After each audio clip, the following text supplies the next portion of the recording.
Okay,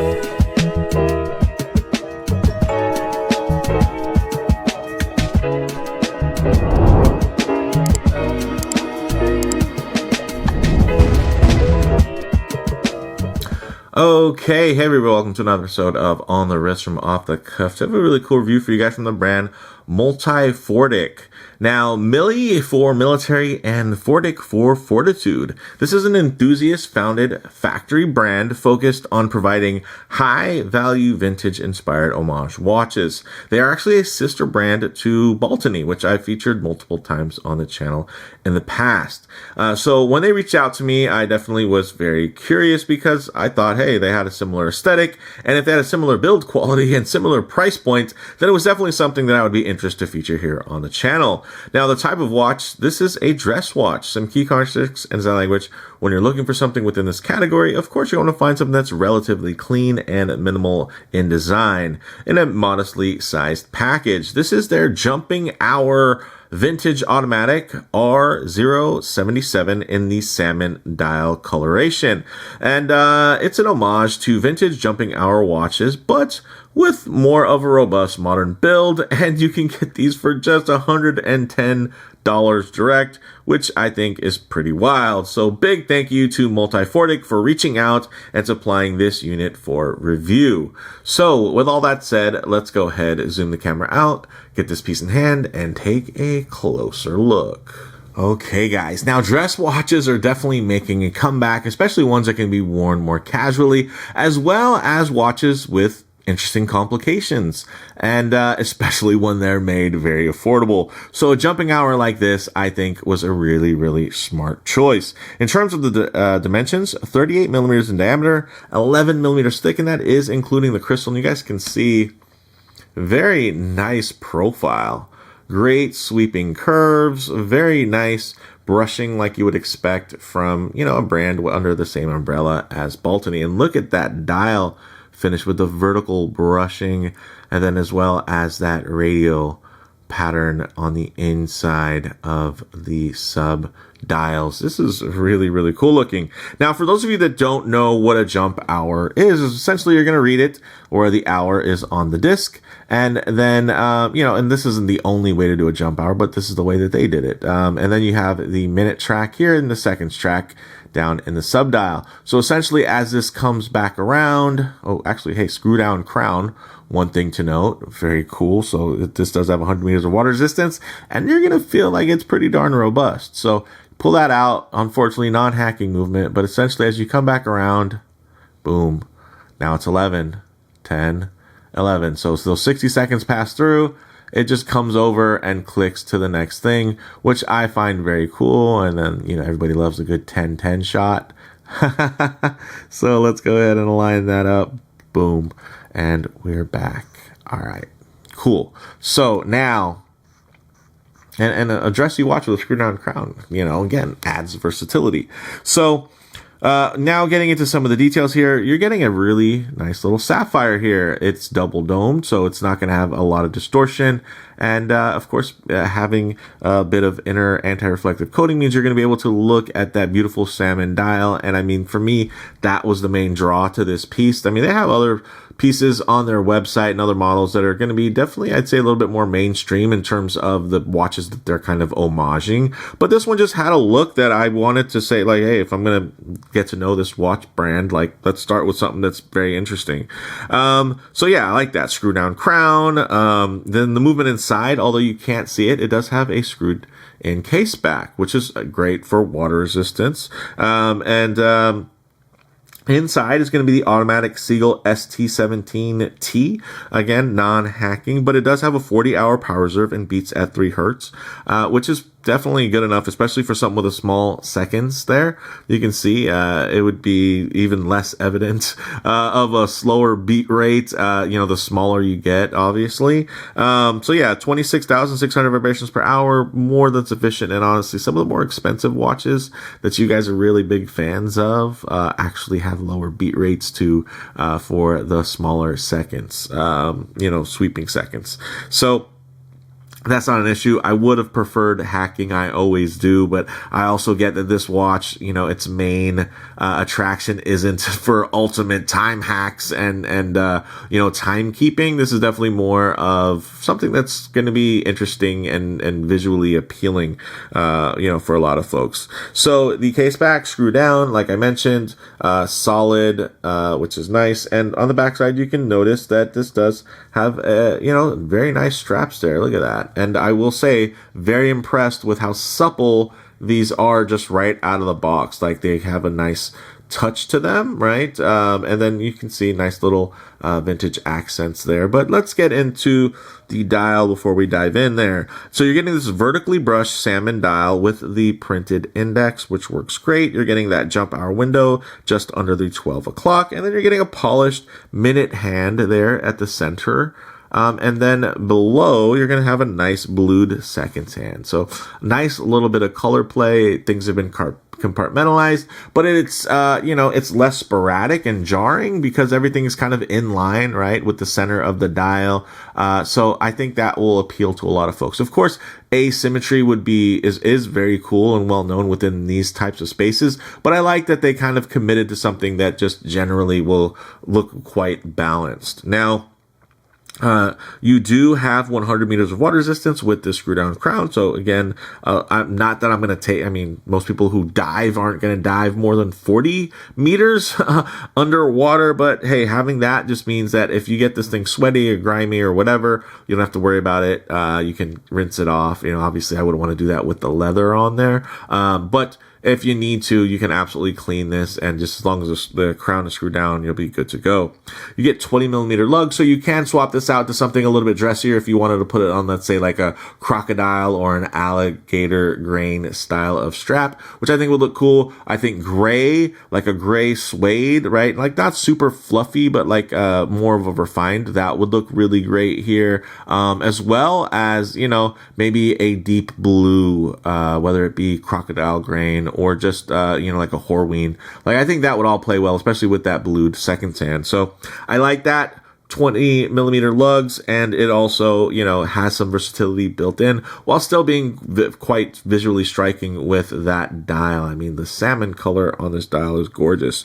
Now, you do have this strap, so let's talk about it. 2 millimeter taper down to 18 millimeters at the brushed and signed pin buckle, and it's nicely signed there with the Millifortic. And honestly, that might sound a little strange for a brand name, but we've heard much worse when it comes to brands that are, not necessarily coming from English as a first language and branding. So for me, Milifortic isn't bad, especially considering that, it ties back to, again, military and fortitude and, paying homage to these older, kind of more mid-century timepieces. And then this, of course, is expanding more into the dressier space, away from some of the tool watches that they're known for. But yeah, it makes sense. It's a nice font. It's not super off-putting, and it's not overly branded. Like, this isn't in your face, so I'm okay with it. So with that said, let's actually get it on the wrist and see how it wears. Okay, guys, as you can see on my 7.5-inch wrist, this looks great. Check that out. Very, very nice. Of course, if I get my wrist a bit too close to the lens, you're going to get a fair amount of perspective distortion, and it's just going to make the watch seem a lot larger than it is, which is one of the reasons why smaller watches seem to photograph so much better for Instagram. So what I like to do is keep my wrist nice and low, and then just tighten up the frame so that you guys can get still a detailed look, but just add a bit of a truer aspect ratio as to how this may look, on your own wrist with the human eye and not through a camera lens. So, definitely better in terms of the perspective. And man, look at that. Ooh, look at how thin that lays. And again, 11 millimeters, while not like extraordinarily thin, that is, including the crystal, which does sit slightly proud, right? It's a mild dome on there. But this by no means reads to me as a thick watch. Actually, let me give it a quick little wipe here. I got some fingerprints on it. So let's do that. Okay. Ooh, there we go. A little better. So check that out. Look at the clean transition on the lug there, the angles. It comes together really nicely, and it's very organic in the way that it hugs the wrist. The strap is very soft and supple, and this thing just looks really good. I don't think you can really argue with that. Now, some of you might see this and think that looks really expensive. And some of you might look at it and say that looks kind of cheap. And again, those are all just subjective things. To my eye, I think this looks cool. Like it looks, I think it looks very deliberate in terms of its design. And I think it's definitely very clean in terms of its execution. So that works for me. And the Salmon dial here, guys, it's a nice play. And I know the camera's probably not picking up the blued second hand that well, but I will say to the human eye, you're going to be able to capture a bit more of that blue color as a nice contrast there. So very, very cool, guys. I'm digging it. And although there's no loom on here, I still do like to get a bit of a low light transition because, you know, you're not always going to be out under studio lights. So it's nice to see what this will look like in just dimmer lighting conditions. Okay, let's go ahead and hit the lights here. I'm not going to turn this one all the way off initially just because, you know, there's no loom here. So there's no point in seeing this thing in pitch black. Let me put on my little hand light here. Shut this down. All right. One thing, of course, I'm going to work in is going to be a bit of a low light transition because you're not always going to be out in the middle of a field enjoying direct sunlight. A lot of times you're going to find yourself coming in and out of buildings, walking underneath overhangs, or just hanging out underneath the shade of a tree. So it's nice to see what these colors, textures, and finishes render like in less than optimal lighting. And you guys can see I really enjoy the contrast that's coming off of the vertical brushing versus that other kind of more radial brush that's on those sub dials there. Very, very cool. And yeah, even if you wash it out with a whole lot of light and reflection, it just makes the index more readable ultimately. So that's great, right? So although this is a dressier watch, I like that they still paid attention to, you know, functionality there. Although form factor wise, it's very cool and very clean at that, right? For a watch that does have some very interesting complications. So not too much to see. It's not like there's a bracelet to look out for the finishing on, but I think you guys can see that the highly polished portions are nice and deep and glossy, and the, you know, this nice satin brush stuff looks nice and uniform in terms of the way that the light is gliding and rolling right off of it. So very, very cool. So with that said, guys, we'll go ahead and get this ready for final thoughts. And you know, look how dynamic this is. Look how I just move the light a little bit, just the difference it makes. And let's leave it like that. I dig that kind of half and half.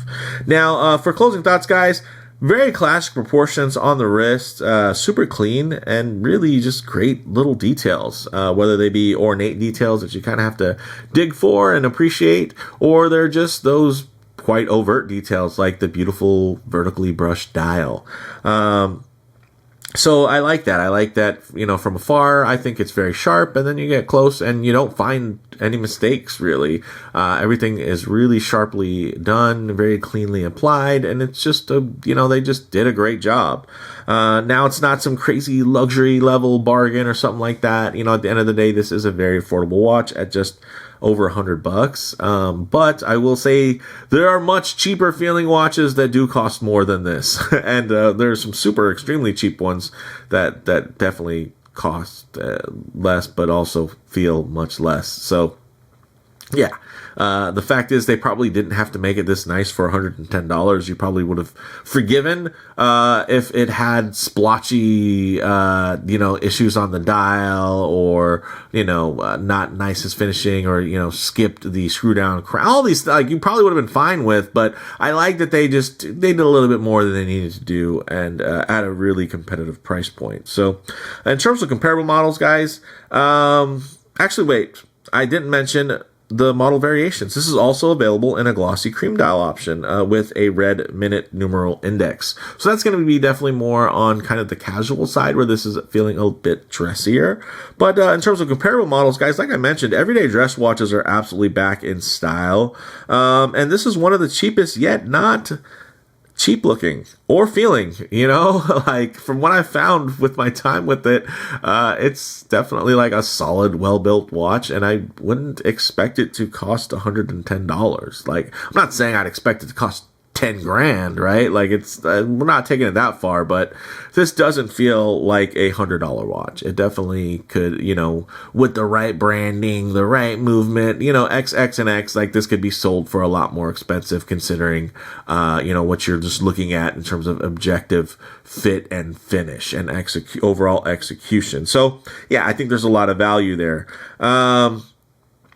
So for me, guys, bottom line, the jumping hour watches, you know, they like this, they provide a classic complication. They can be both equally interesting and clean at the same time, right? Because there are a lot of complications that can be super interesting, but not necessarily clean for daily wear. So by parsing out the timing functions in contrast, you know, to the typically centrally located hand stack, you kind of get to achieve this look that adds style without sacrificing substance. And I dig that. The Milifortic R077 is just a great example of less being more. The jumping hour complication was complicated enough, so they didn't have to overcomplicate the rest of the dial or the watch case or, you know, some type of funky bracelet. And it just results in a more visually balanced piece that offers great versatility. Like, again, 20 millimeter lug width, you can mix and match and wheel and deal with this thing and really liven it up, or you can make it even more subdued. So I like that. Or you can just leave it as is, because for the price points, even the strap you're getting, like that's almost like, that's, some people spend a lot of money on straps like this. So to be quite honest, like the fact that you're getting a watch with it, like that's even cooler. So let me know what you guys think down in the comments below. If you like the video, please do it like. And if you haven't already, please subscribe for more content just like this. Thanks, guys.